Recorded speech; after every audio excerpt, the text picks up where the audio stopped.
बच्चों, कक्षा 10 से एक नया पाठ, कबीर दास जी की साखी।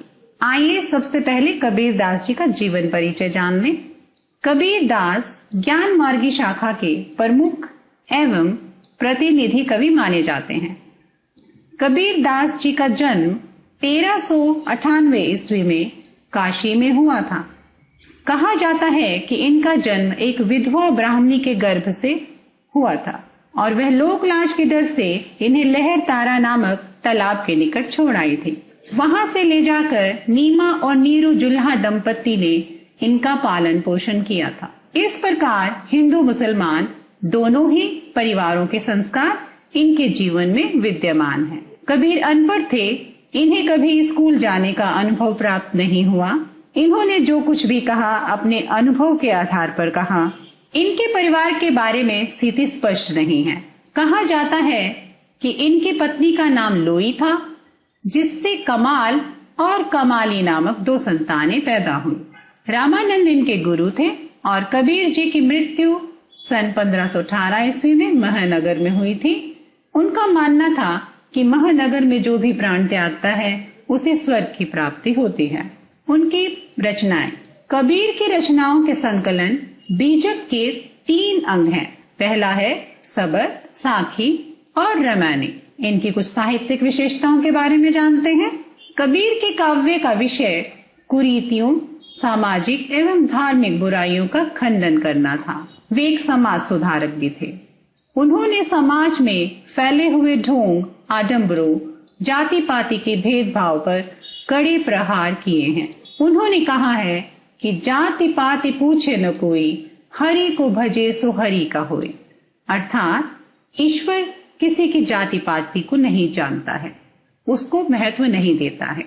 जो भी व्यक्ति सच्चे मन से उसका ध्यान करता है वह उसी का ही हो जाता है। कबीर जी ने ईश्वर प्राप्ति के लिए गुरु की आवश्यकता पर बल दिया है। उन्होंने गुरु को गोविंद से भी बड़ा बताया है। उनका मानना है कि गुरु ही गोविंद का रास्ता बताते हैं।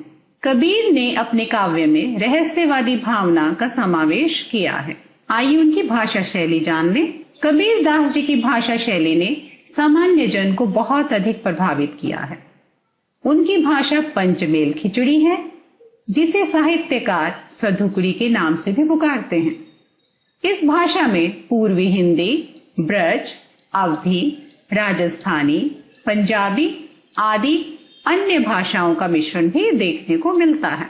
आइए कबीर की साखियों को विस्तृत से जानें। कबीर जी की पहली साखी इस तरह से है।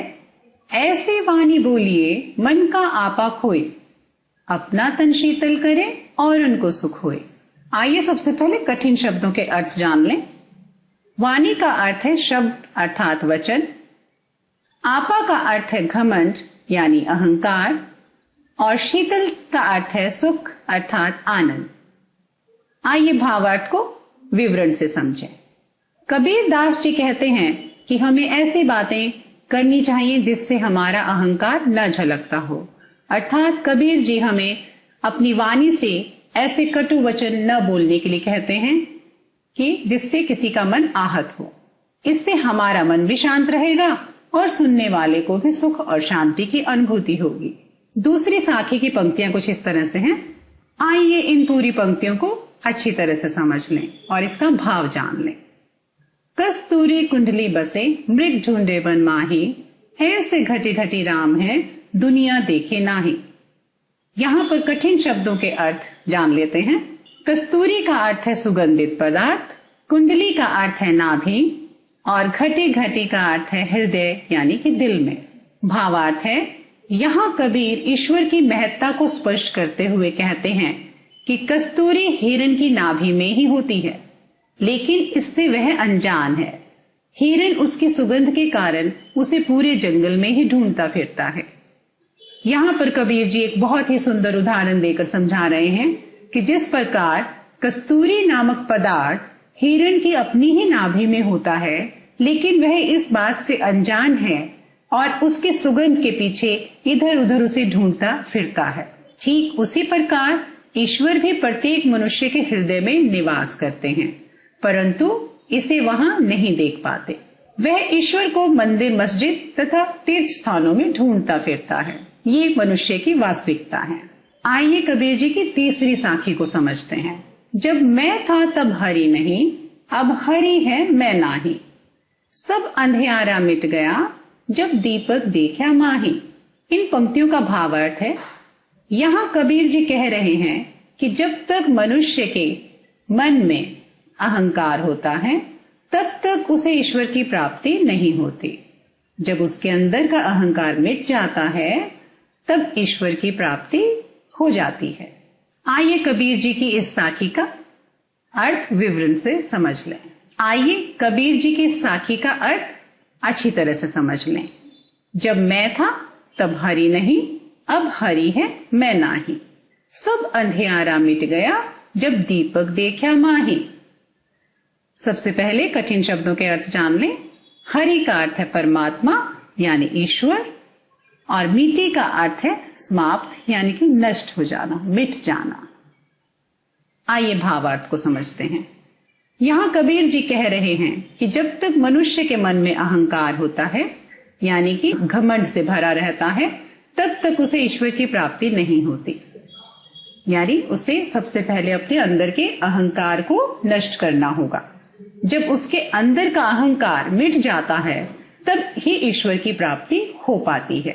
ठीक उसी प्रकार जैसे दीपक के जलने पर उसके प्रकाश से अंधियारा मिट जाता है, यहाँ अह का प्रयोग अंधकार के लिए किया गया है तथा दीपक का प्रयोग ईश्वर के लिए किया गया है।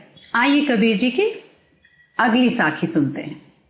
सुखिया सब संसार है, खाए और सोवे, और दुखिया दास कबीर है, जागे और रोवे। इसका भावार्थ है, कबीर दास जी के अनुसार ये सारी दुनिया सुखी है क्योंकि ये केवल खाने और सोने का ही काम करता है। इसे किसी भी प्रकार की चिंता नहीं है। उनके अनुसार सबसे दुखी व्यक्ति वो स्वयं है जो प्रभु के वियोग में जागते रहते हैं। आइए कबीर की साखी को अच्छी तरह से समझ लें। सुखिया सब संसार है, खाए और सोवे, दुखिया दास कबीर है, जागे और रोवे। इन पंक्तियों का भावार्थ है, कबीर दास जी के अनुसार ये सारी दुनिया सुखी है क्योंकि यह केवल खाने और सोने का ही काम करती है। खाने और सोने में ही सच्चा सुख मानती है। इसे किसी भी प्रकार की कोई चिंता नहीं है। उनके अनुसार सबसे दुखी व्यक्ति वो स्वयं है जो प्रभु के वियोग में जागते हैं। उन्हें भी चैन नहीं मिलता। वे प्रभु को पाने की आशा में हमेशा चिंता में लगे रहते हैं। आइए